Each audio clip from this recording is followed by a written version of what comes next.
नमस्कार, मी गौरी सूर्यवंशी. एस मराठीमध्ये आपलं स्वागत. वळूया आजच्या बातमीकडे. दिनांक 7 मे रोजी नाशिकच्या KTHM कॉलेज येथे आपत्कालीन परिस्थितीच्या पार्श्वभूमीवर मॉकड्रिलचे आयोजन करण्यात आले होते.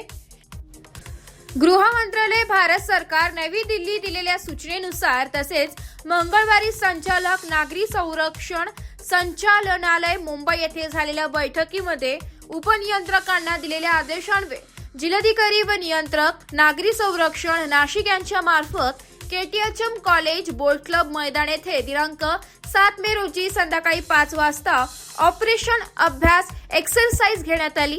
आपत्कालीन परिस्थितीमध्ये नागरिकांनी सतर्क राहण्याच्या दृष्टीने air red warning and back out या बाबतीत मॉक ड्रिल घेण्यात आले. या संपूर्ण मॉक ड्रिल कारवाईमध्ये सुरक्षा रक्षकाचे टोटल 250 जवान उपस्थित होते. तसेच नाशिकचे जिल्हाधिकारी जलज शर्मा, गुन्हे शाखेचे पोलीस उपायुक्त प्रशांत बच्चाव आदी पोलीस अधिकारी सहभागी होते.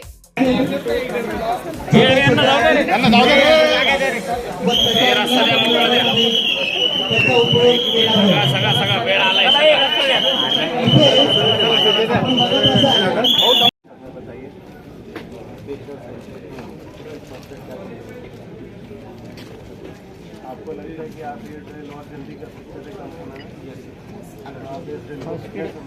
फर्स्ट एड बॉक्स भी फुलफिल नहीं था सर. फर्स्ट एड बॉक्स आप इसको कितने समय में कर सकते हो? 10 मिनट्स. 10 मिनट के लिए आप 15 मिनट लगे. इसके लिए मुझे पूरी रिपोर्ट चाहिए कि कहाँ कहाँ पर हमें